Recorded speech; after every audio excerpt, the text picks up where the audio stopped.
अस्सलाम वालेकुम। पाकिस्तान में वक्तन फ़वक्तन मुख्तलिफ निज़ाम जो है उनका तजर्बा किया गया। ऐसा नहीं है कि पाकिस्तान में 47 से बहुत अच्छी जमहूरियत चल रही है। यहाँ पे तवील मार्शल्लाई अदवार गुजरे हैं और मार्शल्लाई अदवारों के अंदर सदारती निज़ाम हो जाता है और सदारती निज़ाम भी ऐसा जिसमें वो चीफ़ एग्जीक्यूटिव भी होते हैं, प्रेसिडेंट भी होते हैं, तमाम कैप्स वही पहनते हैं। पहली मिसाल इसकी हमारे यहाँ जनरल अयूब और याहिया की थी, लेकिन अंजाम कार उसका 1971 था।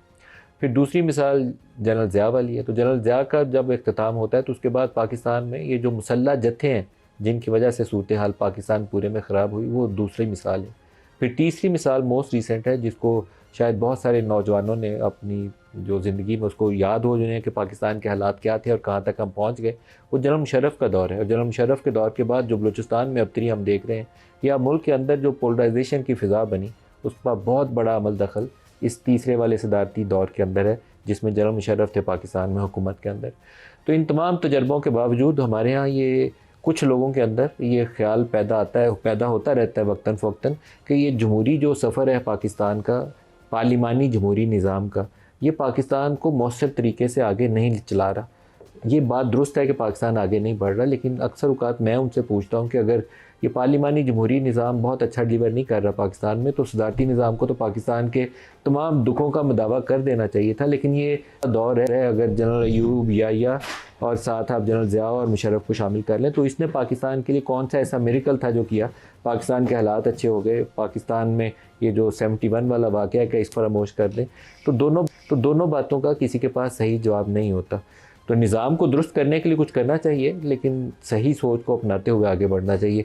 आज मोहसिन नकवी साहब ने एक तकरीर की है जिसमें उन्होंने उस तरीके से सदारती निज़ाम का तज़किरा तो नहीं किया, लेकिन उन्होंने जो कुछ कहा उससे कुछ तासुर ऐसा ही आता है। बाद में उन्होंने जर्नलिस्टों से गुफ्तगू करते हुए कहा कि मैंने सदारती निज़ाम का भी नहीं कहा था। ये बात दुरुस्त है कि उन्होंने उस पर तज़किरा नहीं किया, लेकिन लुब्बे लबाब यही है जो कुछ कह रहे हैं। सुनिए। जिसके अंदर हम रह रहे हैं ये कोलैप्स कर चुका है, आप माने ना माने, लेकिन जमहूरियत के अंदर भी तो 3 4 5 किस्म के निज़ाम है, खाली एक निज़ाम तो मौजूद नहीं है। लेकिन हम कहते हैं नहीं, जो मर्जी हो जाए, जिस तरह का मर्जी हो जाए, हमने इसी को घसीटना है, इसी को चलाना है। हल एक है, आपको एडमिनिस्ट्रेटिव यूनिट्स, सूबे, उसको जो मर्जी नाम दे दें, वो जब तक आपके यूनिट्स नहीं बनेंगे और नई लीडरशिप नहीं आएगी ये काम नहीं होगा। इस निज़ाम को रीसेट करने के लिए मैं रिक्वेस्ट करूंगा हर पॉलिटिकल पार्टी से, एक कमरे में बैठना पड़ेगा। जब तक ये इकट्ठे नहीं बैठेंगे ये मुल्क इसी हालत में रहेगा। नए सूबे बनाने में कोई मज़ायका नहीं है, लेकिन उसकी बहस जो ट्रू रिप्रेजेंटेटिव हैं ना उनको करनी चाहिए। मुंतखब असम्बलियाँ हों, सियासी जमातें हों, अपने अंदर वो डिबेट करें, अपनी पार्टी मैनिफेस्टो का मंशूर का हिस्सा बनाएं, इलेक्शन प्रोसेस में जाएं और नए सूबे बनाएं। कोई बिल्कुल मज़ायका नहीं है, इंडिया में बहुत से नए सूबे बने हैं, इंडिया पहले से कमज़ोर नहीं हुआ। तो हमें भी इस बहस में खुले दिल से जाना चाहिए, जमहूरी अंदाज में। हर एक पार्टी, नून लीग अपने अंदर डिबेट करे, पाकिस्तान पीपल्स पार्टी अपने अंदर बहस करे, PTI, JUI सारी जमातें डिस्कस करें और फिर आगे चलें। मोहसिन नकवी साहब अपनी तकरीर में आगे चल कर कह रहे हैं कि एक शख्स प्लेट में रखकर सारा कुछ देना चाह रहा है, लेकिन वो रेड लाइन क्रॉस नहीं करना चाह रहा। वो चाह रहा है कि इसी निज़ाम के अंदर। सुनिए वो क्या कह रहे हैं। नाम नहीं यहाँ किसी का ले रहे, लेकिन मैं इसको छोड़ता हूँ कि वो किसके लिए कह रहे हैं और सियासतदानों को क्या पैगाम दे रहे हैं। कहिएगा जी, सुनाइएगा। अल्लाह ताला ने आपको एक ब्लेसिंग दी है, एक बंदा आपके लिए इतनी बड़ी बड़ी अपॉर्चुनिटीज़ लेके आ रहा है, ला के इस प्लेट में रख दी है, और सबसे बड़ा क्रेडिट उस शख्स को जाता है कि वो कोई रेड लाइन है जो क्रॉस नहीं करना चाहता। वो कहता है कि नहीं, इसी सिस्टम में हो और ठीक हो। अब ये हम सबका फ़र्ज़ है कि हम मिलकर इस चीज़ को रीसेट करें। एक हिस्सा और सुनाऊंगा, फिर अपने मेहमानों की तरफ आते हैं। उन्होंने कॉकरोचेज़ का जिक्र किया, क्योंकि अभी इंडिया के अंदर कुछ ऐसे नौजवान थे जो सड़कों पर आ गए, उन्होंने कॉकरोच पार्टी का, हम कॉकरोच पार्टी। उन्होंने अपनी बात मनवाई सड़कों पर बैठकर। मोदी ने उनके साथ सख्तियां भी की, उन्होंने सख्तियां झेल लीं। हमारे यहाँ कॉकरोच सड़कों पर आए तो ये दोनों काम काफ़ी हद तक इम्कान है कि हम कर गुजरेंगे। तो सुनिए वो कॉकरोच के लिए क्या कह रहे हैं। बात वो सही कह रहे हैं, लेकिन ये कॉकरोच अगर इकट्ठा हो गया तो ये हर चीज को उलट सकता है। ये कॉकरोच अगर इकट्ठा हो गया तो ये हर चीज को उलट सकता है। वो आपसे कोई टैबलेट या 2-4 हज़ार रुपया महीना नहीं मांग रहे, वो 2-4 हज़ार डॉलर महीना कमा सकते हैं, सिर्फ आप उनको अपॉर्चुनिटी दे दें। जो आज हमारे साथ पैनलिस्ट हैं, शहला रज़ा हैं, पाकिस्तान पीपल्स पार्टी की सीनियर रहनुमा हमारे साथ, सेनेटर अफनानुल्लाह खान है PMLN से, और शौकत यूसुफज़ई साहब हैं, सूबाई सेक्रेटरी इत्तलात हैं KP से, पाकिस्तान तहरीक इंसाफ से हमारे साथ। सबको खुशामदीद कहते हैं। शहला बीबी, सदारती निज़ाम का तज़किरा मोहसिन नकवी ने उस तरीके से नहीं किया, लेकिन उनका जमहूरी निज़ाम के अंदर 3-4 और तरीके भी हैं। तो पार्लिमानी जमहूरी निज़ाम के अंदर रहते हुए तो 3-4 तरीके नहीं हो सकते। सदारती निज़ाम में एक तो दूसरा तरीका है, तो क्या हमें मुआवजा करना चाहिए? फ्रेजाइल डेमोक्रेसी देकर मुख्तलिफ छोटी छोटी लंबे सदारती निज़ाम के बाद, अपनी मर्ज़ी के ब्यूरोक्रेट्स थोपने के बाद, जिनके मुंह से रालें निकल रही थी, किसी काबिल नहीं थे, उसके बाद सियासतदानों को फांसियाँ लगवा कर सब कुछ करने के बाद आप कहते हैं सिस्टम नहीं चल रहा। भाई सिस्टम गल सड़ चुका, मैं समझती हूँ इसको सड़ाया गया है। ये जो बीच में मुख्तलिफ़ किस्म के फ़जूल मसाले डाले, प्रिजर्वर डाले, ईस्ट डाली, इससे ये सड़े, इससे ये जमहूरी निज़ाम सड़ा। तो मैं ये समझती हूँ कि तजर्बाकार अगर हट जाए और पॉलिटिशियंस को पॉलिटिशियन का काम करने दें। और दूसरी एक बात लोगों को समझनी चाहिए कि सूबे बनाना ना बनाना पीपल्स पार्टी या नून लीग का काम नहीं है। हाकमियत अल्लाह की और ज़मीन अवाम की। हमारा मसला नहीं है सूबे बनाना या कुछ करना। हमारी अवाम क्या चाहती है, उसने हमें अपने ख्वाहिशात का, अपने सोशल कॉन्ट्रैक्ट जो है, जिसको आप इमरानी मुआहदा भी कहें, ये इलेक्शन यही होता है ना 5 साल का, वो उसने हमसे किया है। आप हमसे क्या कह रहे हैं? आप आवाम से जाएं, नीचे जाके पूछें। बड़े मुख्तलिफ़ ज़माने में जो है वो इस मुल्क में जो है, मतलब मैं तो ये कहूँगी कि जब ये कहा जाता है, खैर हमारे लिए तो नहीं कहा जाता क्योंकि हमने लोकल बॉडीज़ के इलेक्शन मुसलसल कराए हैं और अभी भी हमारे यहाँ लोकल गवर्नमेंट सिस्टम है कि भाई डिक्टेटर ही आके कराता है लोकल गवर्नमेंट, तो वो जर्नल इलेक्शन नहीं कराता। उसको जो है अवाम, वो गली मोहल्ले की लीडरशिप से अपनी हिमायत लेना चाहता है। वो ले पालक के ज़रिए सियासत करता है। तो जो ये ले पालक हैं, जब ये बैठते हैं उसके साथ 10-10 साल तक 2% लेकर जो है वोट, तो इन्होंने क्या हशर किया तालीम का, इन्होंने क्या हशर किया। अब आप कहते हैं कि अब मुझे बताएं कि जब से मुल्क में दहशतगर्दी आई है, इन्वेस्टमेंट का मसला है। दहशतगर्दी किसके ज़माने में आई?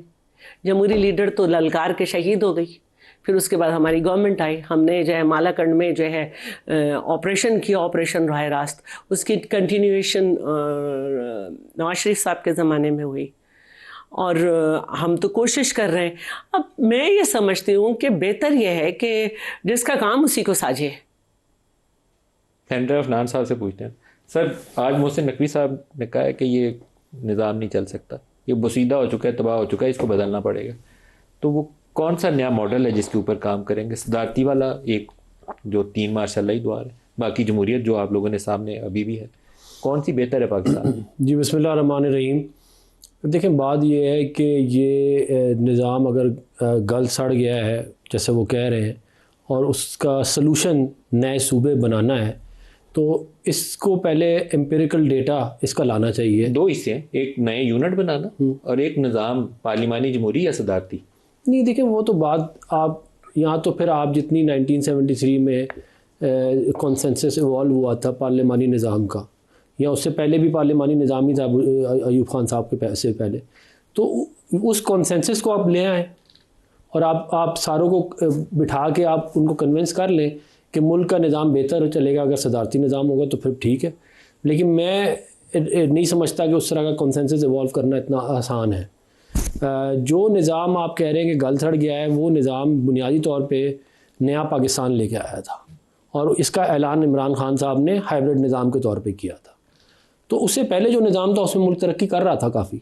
अगर आप GDP ग्रोथ रेट देखें, हमारा GDP का साइज़ देखें, अगर हमारी डेमोक्रेटिक वैल्यूज़ देखें, ओवरऑल सोशल फैब्रिक को अगर आप देखें, तो हम जो है वो 2018 ऑनवर्ड हम नीचे स्लाइड कर गए। और उसकी बुनियादी वजह जो है वो ये जो निज़ाम लाया गया था, वो आप कह सकते हैं। अब बात ये है कि फिर हमें कौन सा निज़ाम चाहिए? हमारे मुल्क में निज़ाम यही चलेगा। मैं आपको पार्लिमानी जमहूरी, सदारती, पार्लियामानी जमहूरी निज़ाम। और अब तो पार्लियामानी जमहूरी नहीं है, अभी तो आपका हाइब्रिड प्लस हाइब्रिड है ना, अभी तो हाइब्रिड है। मैं ये कह रहा हूँ कि पार्लियामानी निज़ाम, फुल पार्लियामानी निज़ाम, और आप जो सूबे बनाने का मसला नहीं है, मसला लोकल बॉडीज़ का है। मसला ये है कि devolution of power, devolution of power, मसला ये है कि 18वीं तरमीम में पावर दी गई सूबे को कि सूबे ने डिवॉल्व करनी थी अपना डिस्ट्रिक्ट लेवल पे, उन्होंने डिवॉल्व नहीं की फॉर वट एवर रीज़न।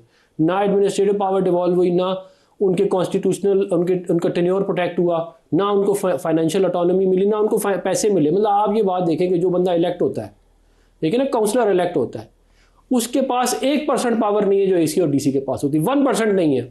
वो किसी को 1 ग्रेड और 2 ग्रेड में भर्ती नहीं कर सकता। लेकिन ये काम किसने करना है? हम ही करेंगे, लेकिन ये एक स्ट्रगल है ना, we are in a struggling phase.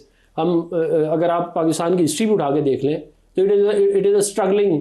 हम कभी ये हुआ है कि इस मुल्क में जमहूरी कुव्वतें जो हैं वो ज़्यादा ताकतवर हुई हैं, इसमें कोई शक नहीं है। 18वीं तरमीम वरना होती ना, अगर ताकतवर ना होते।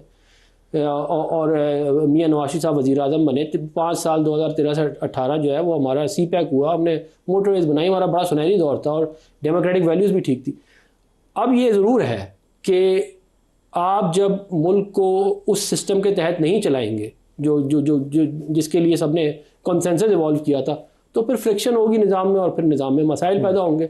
शौकत यूसुफ सही साहब, आप क्या फरमाते हैं निज़ाम के हवाले से? पहले तो अपनी राय भी दे दीजिए, और नए इंतजामी यूनिट बनने चाहिए या नहीं बनने चाहिए, और निज़ाम कौन सा होना चाहिए? बहुत शुक्रिया मलिक साहब। पहली बात तो ये है कि आज तो इन्होंने इकरार कर लिया है ना कि सिस्टम कोलैप्स कर गया है, और इन दोनों पार्टियों ने मिलकर ये हुकूमत बनाई थी, और आज ये खुद तस्लीम कर रहे हैं कि जी निज़ाम नहीं चल रहा। और आप तक ये इमरान खान को नहीं भूल पाए, बस जो भी है बस इमरान खान है। इससे पता चलता है कि कितने नालायक है ये हुकूमत। और ये जो धमकी दी है ना वजीर दाखिला ने, पहले तो ये बताएं कि वजीर दाखिला है किसका? शहबाज शरीफ साहब की हुकूमत का, या किसी और की तर्जुमानी कर रहा है? अगर किसी और की तर्जुमानी कर रहा है तो फिर तो इनको इस्तीफा देना चाहिए ना, बाहर आना चाहिए। अगर नहीं कर सकते, इमरान खान को रिहा करें, बाहर आए, बैठे उनके साथ बात करें। अगर ये सिस्टम नहीं चल रहा आपसे, तो ये तो सारी जिंदगी आप यही कहेंगे जी इमरान खान नहीं। कि आज आप बैठे हैं तो क्या आप अपनी मर्जी से बैठे हैं, या आप खुद आकर बैठे हैं? आपको तो लाया गया है ना, तो फिर आप क्यों दूसरे पे उंगली उठाते हैं? तो ये जो है ना, ये सिस्टम आप देखें, हम इलेक्शन की बात होते हैं जी, बलदियाती इलेक्शन करा लो, ये करा लो। इलेक्शन मसले का हल नहीं है इस वक्त। जो है ना, हमारा मसला इलेक्शन नहीं है, हमारा मसला तो सियासत की बहाली है। सियासत तो बहाल ही नहीं हुई है। आज आप इतनी बड़ी पार्टी के जो है ना, आप निशान नहीं दे रहे हैं, उसको इलेक्शन नहीं लड़ने दे रहे, और आप कहते हैं कि जी हम मुल्क तरक्की नहीं कर रहा है। क्या हार्ड स्टेट थ्योरी हमारे काम आ सकेगी? आई है आज तक? ये जो जेल में डालना, ये जो भी है, क्या ये इससे मसले हल हुए हैं? तो यहाँ तो आजादियां छीन ली गई है, किस्म की मईशत तबाह है आपकी। आप किस दुनिया में आप रह रहे हैं? आप एक फेल्ड स्टेट की तरफ बढ़ रहे हैं, और आप जाके आपको वजीर दाखिला इकरार कर रहा है कि जी सिस्टम कोलैप्स कर गया है। अभी तक तो आपके बड़े बड़े दावे थे। इसका मतलब है कि हार्ड स्टेट। शौकत साहब, लेकिन पार्लिमानी जमहूरी निज़ाम पाकिस्तान के लिए ठीक है या सदारती निज़ाम होना चाहिए? देखिए सर, ये मुल्क बना ही पार्लियामानी सियासत के उस नाम पे बना है, और उसी से ही चल सकता है। और वो ये होगा कि आप इलेक्शन फ्री, कायदे आज़म की सोच के मुताबिक कराएंगे।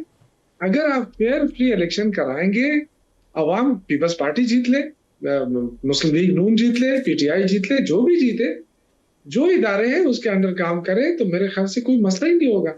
लेकिन आज जो कुछ हो रहा है ना, कि आप सिर्फ बलदियाती इलेक्शन कराओ, बलदियाती इलेक्शन कराओ, बलदियाती इलेक्शन ये मसले का हल नहीं है हमारे पास।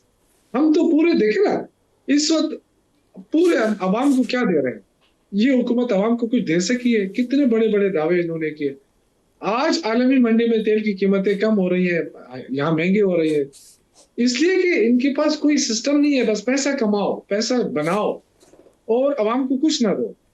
तो इस तरह सिस्टम नहीं चलता है। यही पार्लियामानी निज़ाम ही इस मुल्क का मुकद्दर हो सकता है, और पार्लियामानी सिस्टम के अलावा कोई। और नए सूबे बनने चाहिए या नहीं बनने चाहिए, ये भी बता दें सर। देखें, ये जो शहला साहिबा ने बात की ना, बिल्कुल बनने चाहिए, लेकिन अवाम अगर चाहे, और छोटे यूनिट तो वैसे मैं उनके हक में, मैं शुरू से कहता रहा हूँ कि छोटे यूनिट ही इस मसले का हल है, चाहे वो जहां पे भी जरूरत है। छोटे यूनिट बनेंगे तो मसले आ रही है। हम क्यों बलदियाती कर रहे हैं? अगर बलदियाती निज़ाम सही माने में हो जाए, अगर हम जिस तरह बाहर के मुल्कों के अंदर जो छोटी छोटी रियासतें या काउंसिल काम कर रहे हैं, अगर हम ये सिस्टम भी नाफिज करें, इनको पूरा पावरफुल बनाए बल्दियात को, तब भी मसले का हल मिल सकता है। लेकिन हम बदकिस्मती है हमारे समेत, मैं कह रहा हूँ, ये कोई मैं अपने आप को बाहर नहीं कर रहा हूँ, हमारा पीटीआई हो या कोई और हो, बल्दियाती निजाम को हमने मजबूत नहीं होने दिया है, और उसकी बड़ी वजह जो है वो एमपीएस एमएनए हमारी किसी हम और ने ब्लैकमेल करते हैं ना गवर्नमेंट को। शैला इस पे कुछ ऐड करेंगे, शैला कुछ कह रही हैं आप? देखिए, हमारी बहस जो है ना पार्टी के दरमियान निकल गई। हमें थोड़ी सी ये बात करनी चाहिए कि जब पॉलिटिकल पार्टीज़ को हटाया गया कह के कि मुल्क का सिस्टम ख़राब हो रहा है, और उसके बाद काबिज़ हुए, तो वो बुरे तरीन दौर रहे हैं। ठीक है, वो बुरे तरीन दौर रहे हैं। अब सूरत हाल ये है कि कभी हमारे मुल्क को डीप स्टेट कहा गया, कभी कुछ कहा गया। तो अब सीधी बात यह है कि आप समझें कि ठीक है, डिवोल्यूशन ऑफ पावर होना चाहिए, सारे सूबों में होना चाहिए, सब होना चाहिए, लेकिन असल डिवोल्यूशन पे तो आप आए ना। आप तो डिवोल्यूशन की बात ही नहीं कर रहे। नए यूनिट्स बना के भी अगर डिवोल्यूशन नहीं हुई तो क्या होगा? ऐसे तो नहीं होगा। अच्छा, फिर मैं नहीं समझती, मेट्रो प्रिंसिपल डेवोल्यूशन होनी बिल्कुल। और बिजनेसमैन से बैठ के अगर आप बात करेंगे तो वो उससे आपसे खुद 2-2 सेनेटर की सीट मांग रहा है, यानी 64 वो बनना चाहते हैं। आप किससे बात कर रहे हैं जिनके लफ्ज में पहले बिजनेस आता है, बाद में मैन इसी। हाँ, नहीं, आप ही की बात को हम एक दूसरे कर रहे हैं। देखिए, बेहतर यह है कि पॉलिटिशियंस और अवाम इनके दरमियान ज़्यादा हाइल ना हो। जहाँ तक कॉकरोच की बात है, तो ये कॉकरोच ही तो थे जिन्होंने कमर पे 86,480 कोड़े खाए। ये कॉकरोच ही तो थे जिन्होंने अपने आप को जिंदा जलाया। ये कॉकरोच ही थे जिन्होंने एमआरडी की तहरीक चलाई, और ये कॉकरोच थे।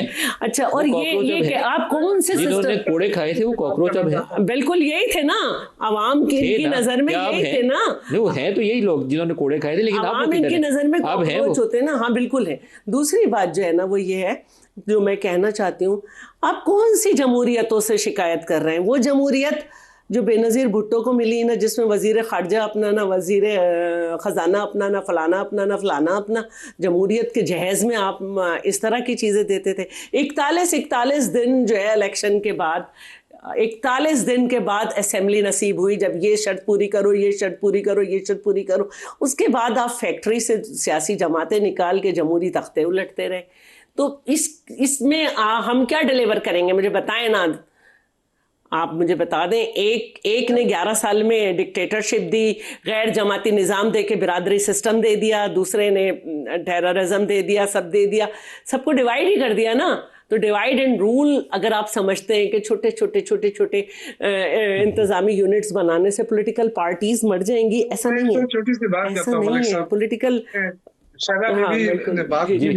बोलिए शौकत साहब, कहिए। मैं एक चीज बताऊं कि ये कोई खुद नहीं आते हैं लोग। देखिए, ये हम सब का मसला है। हम जमहूरियत की बात तो करते हैं, लेकिन हमें जिसको मौका मिला है वो उनके साथ मिलकर उन्होंने दूसरों को नीचे किया है और अपनी हुकूमत बनाई है। देखिए, हम अपने अंदर तो पहले जमहूरियत ले आए ना। पार्टियों के अंदर कौन सी जमहूरियत है? जब पार्टियों के अंदर जमहूरियत नहीं है, जब हम जमहूरियत से आदी नहीं है, तो हमें तो इक़्तिदार मिले जैसे भी मिले। हम ना मुस्लिम लीग नून ने कभी मुंह फेरा है, ना पीपल्स पार्टी ने कभी मुंह फेरा है। देखिए ना, हमसे एक दफा हुआ है 2018 में। पार्टी की डेमोक्रेसी तो आपकी भी वैसी है सर। कोई एक जमात भी ऐसी नहीं है जो हाथ उठा के कहे कि हमारी इंटरनल डेमोक्रेसी बहुत अच्छी है। सर, मैं मानता हूँ, मैं तो कह रहा हूँ लेना पार्टी नहीं नाम तीनों के लेने चाहिए ना। पार्टी नहीं है ना, वो इसलिए नहीं ले रहे, वो पार्टी नहीं ले रहे। सबसे पहले अपनी बात देखिए, इंटरनल मैटर यहाँ डिस्कस नहीं हो रहा। आई थिंक कि हम आज के टॉपिक को मेरी गुजारिश सुन लें यूसुफ जही साहब, मेरी गुजारिश सुन लें। आपकी बात हमने सुन ली है। देखें, बात ये है, इमरान खान साहब फरमाते थे, मेरी गुजारिश 1 मिनट सुन लें। आपकी बात सुन ली है, मेरी गुजारिश सुन लेना। मेरी गुजारिश तो सुन लें। अफनान साहब को बात कर लेने। 14 साल केपीके में गवर्नमेंट करने के बाद ये हमें बता रहे हैं कि मुल्क में मसाइल क्या है। डीआई खान के हॉस्पिटल में आपने अगर वो वीडियो देखी, आपकी नजर से शायद गुजरी हो, जो मरीज हैं उनको बाहर जो है वो लिटाया हुआ है। मैं इनके ये हाल था इनके वजीर आजम का कि वो कहता था कि मैं एजेंसियों से कहता हूं कि वोट पूरे करो, तो वो आपकी RTS दोनों बिठा की के आया। बहस से ये बात लग रही है कि आपका निज़ाम वाकई दुरुस्त नहीं है। मोहसिन नकवी साहब ने सही कहा कि आपका निज़ाम हमारा निज़ाम नहीं है, उनका भी निज़ाम किनका? ये सबका निज़ाम है। मोहसिन नकवी साहब आपके वज़ीर दाखिला हैं। नहीं नहीं, मैं एक बात करना बात चाहती ये है, हूँ। मैं एक बात अफनान साहब मैं- कर हाँ, अफनान कर मैं लें। ये कह रहा हूँ देखिए, जब भी आपने कोई प्रॉब्लम सॉल्व करनी होती है ना, तो उसका पहला रूल ये होता है कि डोंट मेक इट वर्स। ये जो है ना, ये कहते हैं कि हम ये तजुर्बा खेलेंगे, इस तजुर्बों ने इस मुल्क को क्या दिया है? अयूब खान के मार्शल लॉ ने मुल्क तोड़ दिया। आपने इतनी ज़्यादा रेसिज्म की उनके खिलाफ, बंगालियों के खिलाफ, कि मुल्क टूट गया। ज़िया साहब के दौर में जो है वो जो कुछ हुआ वो सबको पता है। मुशर्रफ साहब जो हैं वो वॉर ऑन टेरर खेल के यहाँ पे 80,000 बंदा शहीद करवा दिया, 150 अरब डॉलर का हमें नुकसान करा दिया। ये हमें मिला है। और जब मुल्क में बिजली नहीं थी, जब मुल्क के अंदर आटा नहीं था, चीनी नहीं थी, गैस नहीं थी, मुल्क में रोज़ाना बम धमाके हो रहे थे, तो उस वक्त मुल्क छोड़ के भाग गए। ये है कहते हैं सदारती निज़ाम का कंक्लूजन।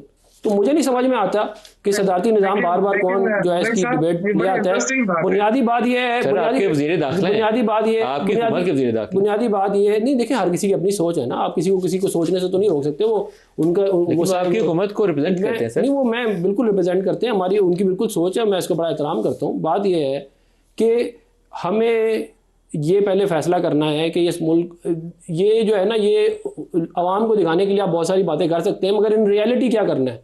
बात तो वो है ना। बात ये है कि क्या अवामी नुमाइंदों के पास जब तक इख्तियारात पूरे नहीं होंगे, क्या आप उनको जिम्मेदार ठहरा सकते हैं कि उन्होंने ठीक किया? ब्रेक यहाँ ले लें जी, ब्रेक से वापसी हमारे साथ रहिएगा।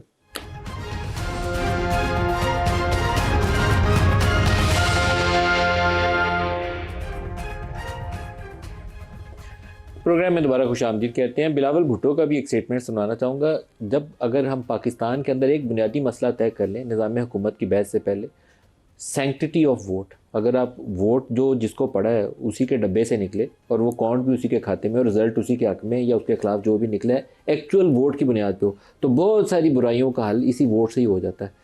अगर लोगों के पास ये ताकत हो कि अपने वोट से किसी को इलेक्ट कर सकते हैं, वोट इन कर सकते हैं और अपनी ताकत से किसी को वोट आउट कर सकते हैं, तो इससे बड़ा दुनिया में कोई मौसर निज़ाम है नहीं है। बिलावल ने आज कश्मीर में जो कहा दिखाइएगा। वोट चोरी इलेक्शन नामंजूर, वोट चोरी इलेक्शन। तूने चोरी की, तूने डाका मारा, तो फिर क्या लिख लो, गारंटी मेरा ले लो, तेरा वफाकी हुकूमत का उल्टी गिनती तब से शुरू हो जाएगा। आप ये ना समझे कि हम आपको ये करने देंगे। धांधली करो तो आपका खैर भी नहीं होगा। शैला बीबी, असूल तो यही होना चाहिए कि पहले वोट का हक जो है उसको ही तस्लीम कर लिया जाए। देखिए, जब हम बात करते हैं कि हमारी पार्टी या पॉलिटिकल पार्टी जो ट्रू है वो मुस्तकिल जद्दोजहद में, वो इसी में है, ठीक है। और मेरी पार्टी का जो मंशूर है इस्लाम हमारा दीन के बाद, सबसे पहली बात यही है कि ताकत का सरचश्मा अवाम है। अब आप अवाम को, कभी ज़ियाउल हक साहब का तोहफ़ा है कि अवाम को जो है फ़िरक़ों में डिवाइड कर दो, बिरादरियों में डिवाइड कर दो और ज़बान की बुनियाद पे जो है कर दो, तो वो ये करने में कामयाब हुए। तो हम तो यही चाहेंगे कि भाई जिसको भी मिलनी है हुकूमत उसको मिल जाए, लेकिन जिसके नाम पे मैं मोहर लगाऊं, मेरी मोहर उसी के नाम पे जानी चाहिए। बात में तब्दील नहीं होनी चाहिए, 90% रिज़ल्ट नहीं बना लेना चाहिए। और देखिए, एक बात और भी है, वो रेफरेंडम जो कराते थे तो वो जिसमें कोई भी बाहर नहीं निकलता था 98% ले लेते थे। जिनको कोई भी वोट नहीं मिलता था अपने साथ में ला के उन्हें लेके चलते थे, जो जमहूरी हुकूमतों से हारते थे। और जब जमहूरियत आती थी तो इतनी फ्रेजाइल होती थी कि उसमें अपने लोग देते थे, जैसे मैंने बीबी साहिबा की हुकूमत का बताया, और फिर उसको 20 महीने के बाद गिरा देते थे। आहिस्ता आहिस्ता पॉलिटिकल पार्टीज़ जो हैं उनमें शऊर आ गया। अर्बन सिंध में लिसानी जमात की बुनियाद किसने रखी थी? आपको पता ही है। नहीं, आपने अभी तज़किरा किया, मैंने कहा लोगों की बिल्कुल याद ज़िया दिलाने ने, के लिए अब ज़िया तो ने। ये बात किताबों में भी आ गई कि ज़िया ने रखी। अब जो सीधी बात है वो, अच्छा अरबन सिंधी की बात आप कर रहे हैं ना, वो कहते हैं पीर साहब पगारा अपनी किताब में लिखवाते हैं पीर साहब पगारा की कहानी, कुछ उनकी और कुछ मेरी ज़बानी राइटर ने कहा है। तो पीर साहब पगारा ने कहा कि क्योंकि ज़िया ने इलेक्शन अनाउंस कर दिए थे तो हमने रातों रात जाके इमाम मस्जिद तक को जो है ना वो टिकट्स दिए, आप कभी उस किताब को पढ़ें। तो क्या क्या नहीं किया गया इन लोगों के साथ, फिर भी ये खड़े। तो क्या ये पागल हैं कि अपने घर से जनाजे उठाएं, अपने कारकुनों को कोड़े लगवाएं, जेलें सहें? मतलब मैं जो थी, मेरा मास्टर्स बाद में हुआ है, मैं जेल में पहले थी, ठीक है। तो उसके बाद आप कहें कि ये सिस्टम नहीं चल रहा, तो जो सारे सब कुछ आए इस उन्होंने क्या दिया, ये एक आप इसको लिखें। अच्छा, दूसरी बात ये है कि पॉलिटिकल पार्टीज का किरदार जो है ना उस पे बात की जा सकती है, लेकिन क्या जो आपने बनाई पॉलिटिकल पार्टीज उनकी बात करें, या जो ओरिजिनल थी जिनको मार दिया गया, जिनको कोड़े लगाए गए, फिर आपने भी बनाई तो कुछ समझ आ गया, लेकिन ये फैक्ट्री रुकी नहीं रही है, अफनान साहब रुकी नहीं रही है। तो ये अफनान जब साहब तक अगर- फैक्ट्री नहीं बंद होगी ना, देखिए कायनात का एक निज़ाम है, ठीक है ना, ये ज़मीन अपने ऑर्बिट में घूम रही है, सूरज अपने ऑर्बिट में घूम रहा है, ऐसा ही है ना। और यही कहा है कि जिस दिन जो है ये अपने अपने ऑर्बिट को हम और आसान कर देते हैं, मदार से निकल आई चीज़ें, क़यामत आ जाएगी। तो सिस्टम भी इसी तरह चलता है। अगर मेरे वालिद जॉब करते थे तो मेरी वालिदा घर चलाती थी, अगर मेरे वालिद को टाइम नहीं था तो वो खुद पढ़ाती थी। जो उनके हालात थे उसमें उससे अब मैं भी जो है वो, मैं ओनली अर्नर हूँ अपनी फैमिली की। मेरा हस्बैंड बीमार है, मुझे मालूम है मुझे क्या करना है, ऐसे करना है, ऐसे करना है, ऐसे करना है। थर्ड पर्सन आके या सेकंड पर्सन आके मेरे पास अगर इंटरफेयर करेगा, मेरे मामलात में घुसेगा, मेरे बजट को, मेरे तरीके को डिस्टर्ब करेगा, तो मेरा घर उलट जाएगा। सही। आप जो है आपकी आखिरी बात, किसी भी पार्टी का सरबराह उसका बाप होता है। आप एक सरबराह मार दें, दूसरा सरबराह मार दें, तो वो घर कैसे चलेगा? फिर आप कहते हैं कि ऐसे हो रहा है। भाई अभी आज आपके प्लेटफॉर्म से मैसेज दे रही हूँ कि पीपल्स पार्टी ही नहीं, किसी भी पॉलिटिकल पार्टी को जो अब पॉलिटिकल हो गए हैं या नहीं हुए हैं, या अपने आप को अब पॉलिटिकल कहते हैं, वैसे सिंध में हैदराबाद के बाद 18 जमातें मिलके जो है ना पीपल्स पार्टी से लड़ती हैं। अब उन 18 जमातों को जो पीपल्स पार्टी से लड़ती हैं, पीपल्स पार्टी को माइनस करें और उनसे कहें कि जाओ जाके हमें ये रिजल्ट ला के दो कि सिंध में यूनिट्स बनने चाहिए, वो हाथ जोड़ के वापस घर चली जाएंगी।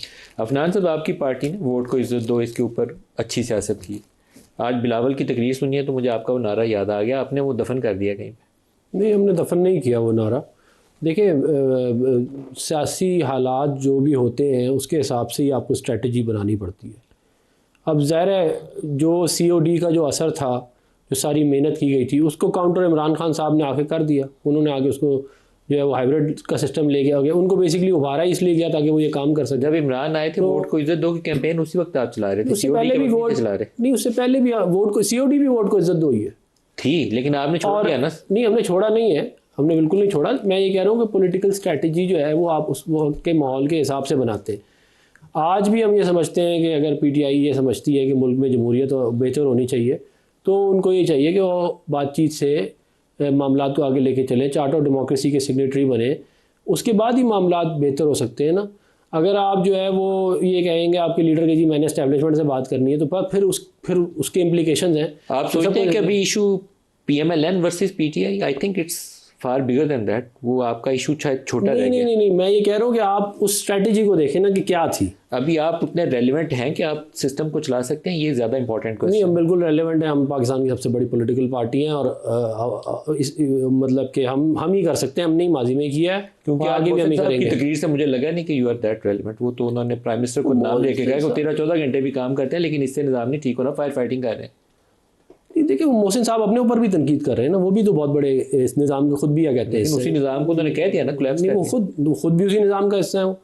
तो बात ये है, देखिए मैं तो ये समझता हूँ कि इस मुल्क में जो है वो आइनी निज़ाम होना चाहिए, एक ही निज़ाम इस मुल्क में होना चाहिए, उसका नाम आइनी निज़ाम होना चाहिए। पार्लियामेंट्री डेमोक्रेटिक आप आइन के तहत मुल्क को चलाएं।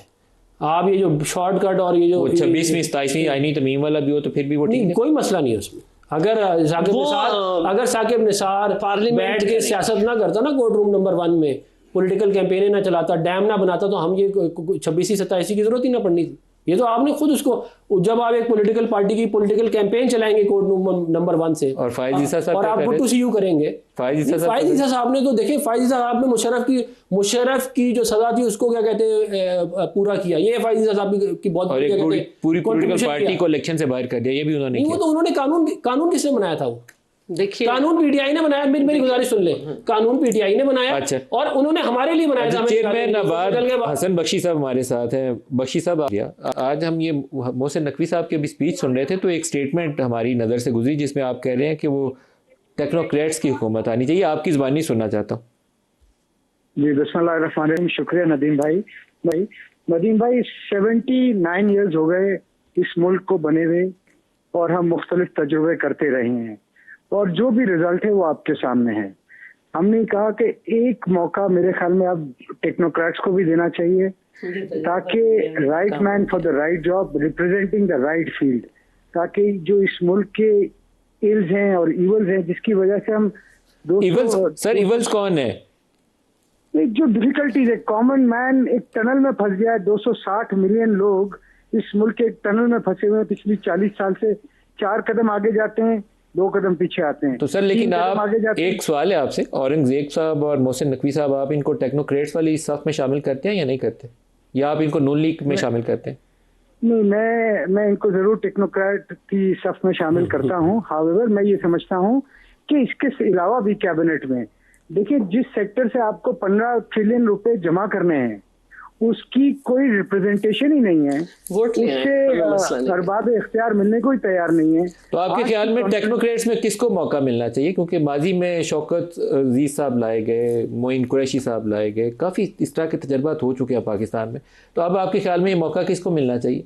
मैं ये समझता हूँ कि ये हमारे मुल्क के डिसीजन मेकर्स ने बैठना चाहिए और सोच के इस पे फैसला करना चाहिए। सर वो डिसीजन मेकर कौन होगा? शहबाज शरीफ होंगे आपके ख्याल में? वो ये काम करेंगे? नहीं, मैं समझता हूँ कि आज हमारे मुल्क में फील्ड मार्शल के पास अल्हम्दुलिल्लाह बहुत अथॉरिटी है। वो तमाम पार्टियों को बिठाए के और कहें कि ये हम समझते हैं मुल्क के लिए बेहतर है। बिल्कुल जब सर। हम अमेरिका और ईरान को बिठा सकते हैं, फैसिलिटेट कर सकते हैं डायलॉग, तो ये डायलॉग भी कर सकते हैं ना। बिल्कुल और सही। ये तो हमारे नेशनल इंटरेस्ट में है और हमने करना भी चाहिए मेरे ख्याल में। बख्शी साहब बहुत शुक्रिया, आपने हमें ज्वाइन किया। शौकत आपसे जवाब चाहूँगा। बख्शी साहब का तो ख्याल ये है कि अब टेक्नोक्रेट्स को आना चाहिए। मलिक साहब, ये जो पीपल्स पार्टी, नून लीग और इन्होंने जो 4-4, 5-5 बारियां ली और आज जो मिल कर रहे हैं ना, तो ये इन्होंने आवाम को मायूस कर दिया। आप जो मर्जी सवाल बदकिस्मती पूछे, से जवाब ही देना है। आवाम को मायूस जो कर मर्जी दिया, सवाल इसलिए पूछे, इस तरह एक ही की जवाब। आवाजें उठी। नहीं, मुझे बोलने दे यार, आप कौन होते हैं मुझे रोकने वाले यार? कम से कम इनकी इंसानियत तो आपने होनी चाहिए कि मेरी नहीं, बात आप जवाब सुने दीजिए यार। आप। हम तो ये पूछ रहे हैं कि 14 साल आपने वहाँ पे खैबर पख्तूनख्वा में क्या कारनामे अंजाम दिए? ये देखिए ना, आज जैसे गैर संजीदा हम लोग तो अगर सिर्फ ये पूछ बैठेंगे रहे हैं कि आपने क्या कारनामे थे 14 साल में? नहीं देखें, इस तरह मैं ना तो करें सिर्फ ये आप। पूछ रहा हूँ कि मेरी वो कौन बात से कारनामे सुनें। आप 14 जैसे साल में आपने नालायक अंजाम नहीं लोग दिए हैं ना, जो आपने आगे देने हैं? देखें लोग क्यों इस तरह की आवाज उठा रहे हैं कि आपने बिजली के ऊपर एक्स्ट्रा टैक्स और फर्दर टैक्स क्या होता है? ये जो 1866 अरब रुपए आपने इकट्ठे किए हैं 4 सालों में, इसका जवाब देना कौन को? ये फर्दर टैक्स क्या होता है, एक्स्ट्रा टैक्स क्या होता है? मैं तो हैरान हुआ, मैंने देखा है ये बिजली के बिल में आप दे रहे हैं। आपने तो लोगों का सत्यानाश कर दिया। दूसरे सर, गंदम जो है, पाकिस्तान गंदम पैदा कर रहा है, बांग्लादेश जो है वो इंपोर्ट कर रहा है। आज वहां पे आटा सस्ता, यहाँ महंगा है, तो क्यों नहीं लोग उंगलियां उठाएंगे? टाइम हम सर जब मेरे बात पास खत्म करते हो हैं गया। कि शौकत यूसुफी साहब, दे- शैला रजा साहिबा और सेंटर साहब का बहुत बहुत शुक्रिया। आज के लिए इतना इजाजत दीजिए। अल्लाह हाफिज।